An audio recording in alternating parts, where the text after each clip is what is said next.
Una sociedad cada vez más demandante ha sido quizá la característica desde este 2011, que ha cruzado todo este año con tantas peticiones. Y eso está relacionado también con el acceso a la información, con tener transparencia en ese acceso a la información. Es por eso que nosotros hemos instalado también este tema en la educación superior, que ha sido algo que nos ha movido y que hemos conversado durante todo este año. Y queremos seguir abordando desde otras ópticas este tema. Nos acompaña Juan Carlos Délano, presidente de Chile Transparente. Buenas tardes, Ramón. Muchas gracias. Y María José Lemetre, directora ejecutiva de Sindaforo Equalis. Muchas gracias también por estar con nosotros. Muy buenas tardes. Hagámonos cargo un poco de lo que hemos visto en los primeros dos bloques de este programa. Ahí, por ejemplo, Juan Carlos, han salido varias cosas, pero queda mucho más, ¿o no? Queda mucho por hacer, mucho. Yo creo que la educación hay que mirarla, y ahí yo parto de la base, ¿no es cierto?, que la definimos como un bien superior y no como un bien de consumo. Partiendo de ese principio, yo creo que la educación tiene que avanzar en forma importante en materia de transparencia, no solamente del punto de vista de la sociedad en su conjunto, sino que también de todas las personas que tienen que tomar decisiones o de los grupos de interés, de los estudiantes, por ejemplo, de los aranceles que vamos a hablar más adelante, de los procesos de acreditación, los currículum, los niveles de los profesorados a los cuales van a tener acceso si toman una u otra carrera, y sobre todo después el nivel de empleabilidad, es decir, cuántos de estos estudiantes que estudiaron una carrera determinada al cabo de un año están contentos en su carrera, han logrado el objetivo y la motivación que ellos pretendieron al tomar una carrera, y a los 5 años, cómo ha evolucionado ese estudiante. Yo creo que queda mucho por hacer en términos de transparencia, de manera que las personas puedan tomar realmente decisiones informadas y por lo tanto no se sientan frustradas en este proceso, que por lo demás no es una adquisición, por muy bien público que sea, de minutos, son de años y de vida. Por lo tanto, es tremendamente importante poder focalizar la calidad de la información y la transparencia para que hayan decisiones realmente importantes. Sobre esa materia paradigma tal vez de los últimos años, lo que ocurrió con la carrera de criminalística, de la que tanto se habló, de que te iba a tener un tremendo campo, de donde se inscribieron muchos estudiantes esperanzados efectivamente en eso, y eso cayó como un castillo de naipes después. Bueno, así es, y conversábamos hace un rato con María José justamente el caso, es decir, se estudió en su minuto cuál era la eventual demanda, ¿no es cierto?, esa carrera, y se consultó distintas instancias, investigaciones, la Defensoría, la Fiscalía, y se veía que no había realmente demanda por esa carrera, lo cual obviamente terminó en lo que todos conocemos y con la frustración de mucha gente. María José, allí nos colocamos en el tema de la acreditación, por ejemplo, de eso de saber quién me da la garantía, quién me dice que lo que me están ofreciendo mañana aparece una carrera, no sé, no se me ocurre ningún nombre, y me dicen que es realmente la panacea, porque de aquí a 5 años es lo que más va a generar peticiones del mercado. ¿Quién me puede garantizar una cosa como esa? Yo creo que nadie lo puede garantizar. Ahora sí creo que tiene que haber la obligación a las instituciones, y eso sí lo verifica la Comisión de Acreditación o las agencias acreditadoras, de que exista una información clara y fidedigna acerca de las opciones futuras. Yo creo que el empleo no es la única salida de la educación superior, si no, no tendríamos carreras que tienen bajos niveles de empleo, ¿verdad? Como desde teatro hasta filosofía, por ejemplo. Pero ¿qué es lo que interesa? Que el estudiante que aspira a ese tipo de formación tenga claridad de cuáles son sus opciones reales al término de la formación.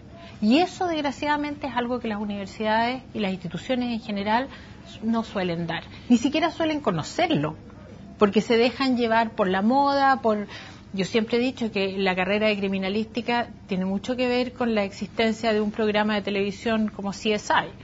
Y parecía que fuera atractivo. Pero el punto es ir exigiendo que las instituciones se hagan responsables de su oferta. ¿Y es responsable, ya que utiliza ese concepto, que se den acreditaciones por un año?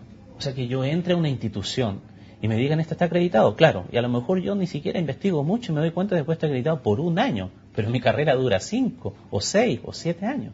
A ver, no, yo creo que no es posible acreditar por un año.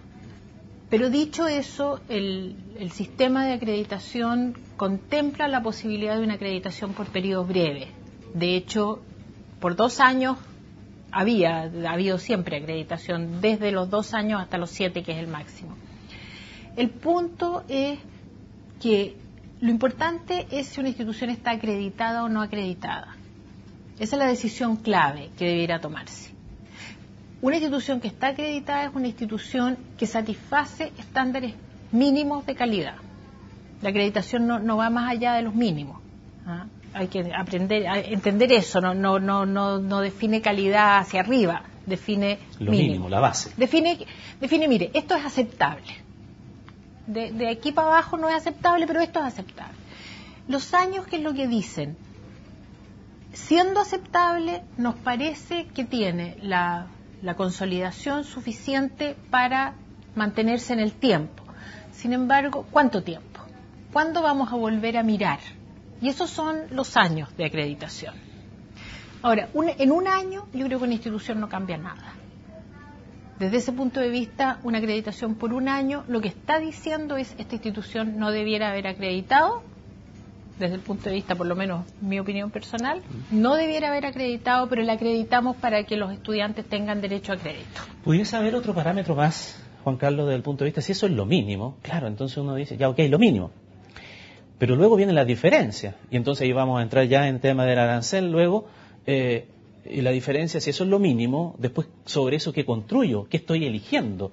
Desde ese punto de vista puede haber, o se imaginan ustedes, otro instrumento más allá de la acreditación, o una acreditación mejorada que también me permita tener esta información.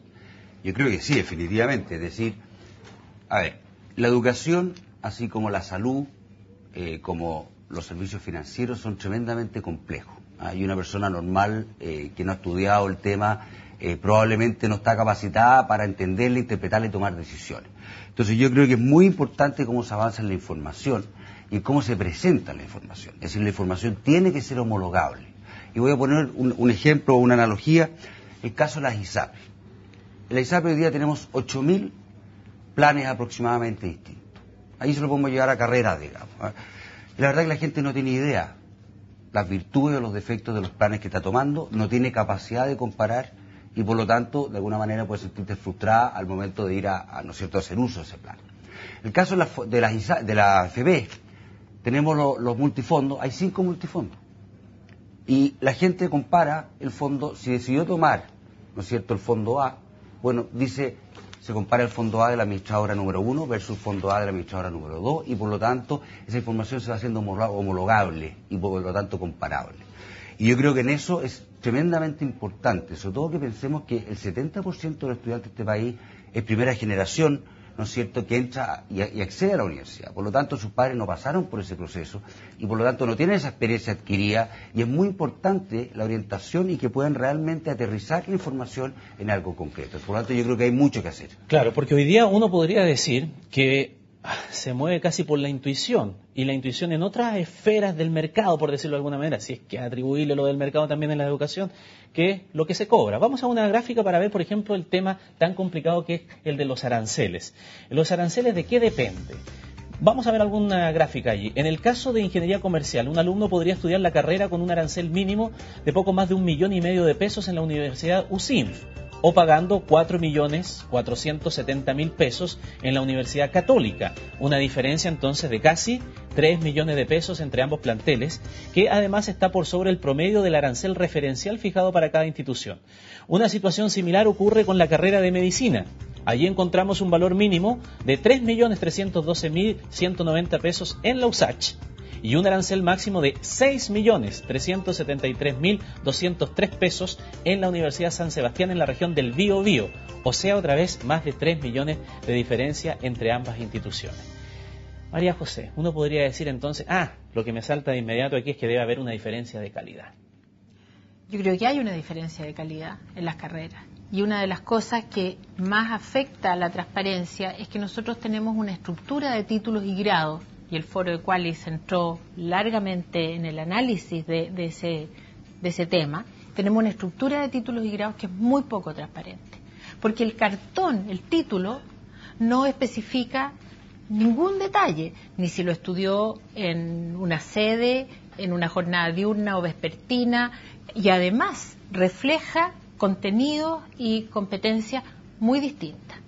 El ejemplo que usted ponía ahí, para empezar, el de ingeniería comercial. Es evidente que un estudiante que ingresa a una carrera, que tiene un arancel bajo, que dura 9 semestres, con 400 puntos en la PSU, no va a adquirir las mismas competencias que si estudia en una carrera de 4 millones con 700 puntos. Es imposible. Sin embargo, nuestro sistema no diferencia, no distingue. Y entonces las expectativas, las aspiraciones de los dos estudiantes son, al menos es posible que sean muy parecidas, pero la realidad después va a ser completamente distinta. Y ahí un tema que tiene que ver con lo que decía recién, es precisamente la necesidad de ir de alguna manera ordenando esto. Y para eso hay un instrumento que muchos países han instalado hoy día, que son los marcos nacionales de cualificaciones, que permiten ir estructurando los títulos y grados de acuerdo al nivel de competencias adquirido, no el nombre del título. Y yo creo que tenemos que ir avanzando hacia allá, porque si no, estas diferencias efectivamente van a seguir acentuándose y van a seguir de alguna manera engañando a una gran cantidad de estudiantes. Juan Carlos, si yo quisiera saber, padre, que tengo que financiar la universidad de mi hijo y veo esto, claro, si me voy por lo más económico, digo, claro, aquí, porque aquí me alcanza el bolsillo, aquí me rinde más. Pero si voy a pagar 3 millones más por la misma carrera, yo voy a esperar que me entreguen mucho más. Y entonces surge la duda, si estuviera comprando cualquier producto, bueno, este producto en realidad es de calidad, ¿me están cobrando lo que realmente vale? ¿Eso dónde lo consigo? ¿Hoy día a través del acceso a la información lo tengo? No, hoy día definitivamente no. Yo creo que es un tema pendiente que supuestamente va a ser corregido, ¿no es cierto?, con el proyecto de ley de la superintendencia.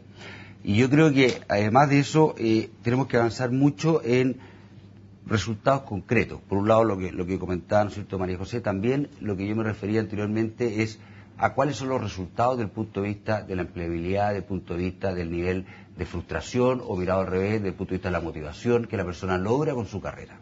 Y eso se puede medir. Es decir, uno puede, ¿no es cierto?, y debiera la superintendencia o la institución que corresponda, poder hacerle seguimiento a los estudiantes posterior a cuando salieron de la carrera.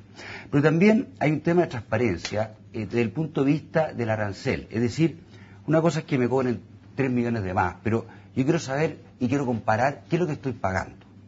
Y cuando a uno le llega, ¿no es cierto?, el talón de pago con un número al final, ¿no es cierto?, que tiene que pagar todos los meses, bueno, yo quiero saber cuánto de eso estoy pagando, por ejemplo, por profesores con doctorado, cuánto estoy pagando por profesores con máster, cuánto estoy pagando por la administración, por los inmuebles que me entrega, ¿no es cierto?, la universidad, cuántos días de huelga tiene esa facultad.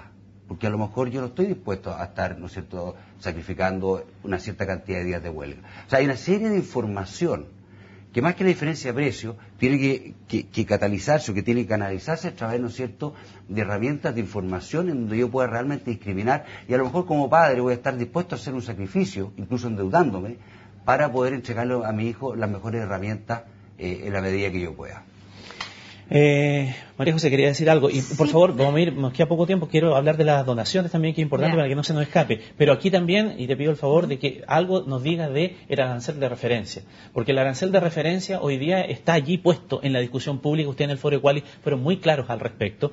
Se entregan becas y da la impresión también, desde el punto de vista de la política pública, que le estoy financiando totalmente el estudio a ese joven que viene de los quintiles más desposeídos. Sin embargo, hay una tremenda diferencia entre el arancel de referencia y lo que cuesta realmente esa carrera. En ese caso, por ejemplo, no sé, de los 6 millones, no está cubriendo todo el arancel de referencia. Y una persona que viene de los sectores más desposeídos, ¿va a tener el dinero para el copago o va a tener que endeudarse? Es que el punto es que como no hay ninguna regulación que establezca con qué criterios se establecen los aranceles, las universidades incorporan en el arancel una cantidad de cosas que a lo mejor no tienen nada que ver con el servicio que están prestándole al estudiante de pregrado, porque estos son aranceles de pregrado. Entonces, el estudiante de pregrado hoy día en Chile está pagando una parte muy importante de la formación de posgrado, de la administración, de la investigación, de la ciencia y tecnología que hace la universidad. Y eso a mí me parece que no le corresponde. Es importante que la universidad haga investigación, desarrolle la ciencia y la tecnología, tenga muchos profesores con posgrado, pero eso no lo debería pagar el estudiante. Ahora, ¿qué es lo que sucede y por qué se definió el arancel de referencia? Frente al alza de los aranceles, y un alza que iba a la par con el alza de los aportes para ayudas estudiantiles. Subían las ayudas estudiantiles, subían los aranceles en el mismo monto, con lo cual las ayudas quedaban siempre estancadas en el mismo número de estudiantes. se pensó que una manera era definir un arancel de referencia. Pero entre la época en que se definió por primera vez el arancel de referencia y hoy día, la brecha ha ido creciendo. Lo que se planteó desde el foro Equalis fue precisamente que, al menos para los estudiantes que reciben ayudas estudiantiles, el arancel de referencia tiene que ser el arancel real. Y una manera de hacer eso, me parece a mí, es ir generando una regulación que establezca con qué criterios se definen los aranceles y qué cosas se incorporan dentro del arancel y que sea legítimo cobrarlo, porque si yo incorporo dentro del arancel una cantidad de servicios o de cosas que benefician a la universidad, pero no necesariamente a los estudiantes de pregrado, estamos precisamente aumentando una brecha que es inaceptable. En los par de minutos que nos quedan, para que no se nos vaya tampoco, una publicación el otro día que aparecía en el diario La Tercera que daba cuenta que de los 16.000 millones de pesos en donaciones de privados que reciben instituciones de educación superior, el 77% se distribuye solamente entre 4 universidades y solo una de ellas es estatal. ¿Qué pasa con las donaciones? ¿Qué pasa con los grupos de interés? Es algo que veíamos un poco también en el primer bloque de nuestro programa. ¿Hay transparencia sobre eso, Juan Carlos? Bueno, conversábamos antes del programa que la verdad es que es bastante difícil encontrar información.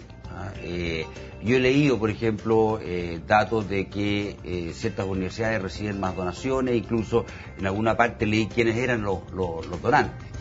Pero definitivamente eso debería ser mucho más fácil de mantenerse. No sé si hay conflictos de intereses que debieran ser traspapelados, transparentados, digamos, ¿no es cierto? Pero en definitiva tiene que haber transparencia no solamente desde el punto de vista de las donaciones, sino que también desde el punto de vista de quiénes son los donantes. De manera justamente evitar cualquier eventual conflicto de interés que se pueda generar. Lo digo, María José, también porque los montos son bastante significativos, ya no nos queda tiempo para recibirlo, pero hay algunas universidades que reciben 4.000 millones, la empresa o la quien a veces está relacionada también con la misma propiedad de esa universidad descuenta impuestos sobre el 50%, si uno saca de los 4.000 millones son como 2.000 millones que el donante descuenta, si uno ve cuánto le aporta el Estado tal vez a una de sus universidades, no alcanza a hacer ni esos 2.000 millones, al final ese 50% lo estamos pagando todos, lo estamos pagando Juan Carlos, lo estás pagando tú, lo estoy pagando yo. De hecho, en las donaciones, tanto como sean las donaciones, hay un aporte público. Claro. ¿No? Porque ese descuento de impuestos de alguna manera es un aporte que hace el Estado. Pero desgraciadamente es muy difícil obtener, como decía Juan Carlos, es muy difícil obtener esa información. Y es difícil obtenerla de parte de las instituciones y de parte del Ministerio de Educación. Los dos, en ninguna de las dos partes es fácilmente accesible. Que en el material de acreditación o lo que se pide a las instituciones es una de las áreas grises donde cuesta obtener información, pero debería ser muchísimo más transparente. Una de las que hemos tratado rápidamente de ver de estas distintas áreas, donde la sensación que nos queda después del programa es que falta mucho por avanzar y hemos querido dar solamente una pincelada al respecto. María José, Juan Carlos, muchas gracias por haber participado también en este programa. Muchas gracias, Raúl. Y a ustedes por habernos acompañado en este tema que es de interés, que hemos querido darle más contexto, más profundidad al tema de la educación superior, no solamente quedarnos en los eslogans que tal vez siempre están allí por los grupos de interés de uno y otro lado, sino que colocarle más fondo a esta discusión. Y uno se da cuenta que pasa el tiempo en estos programas y siempre es breve, porque es necesario profundizar mucho más, pero queda lanzada la inquietud para que usted también pueda interesarse. Muchísimas gracias, nos vemos, siga informándose aquí en CNN Chile.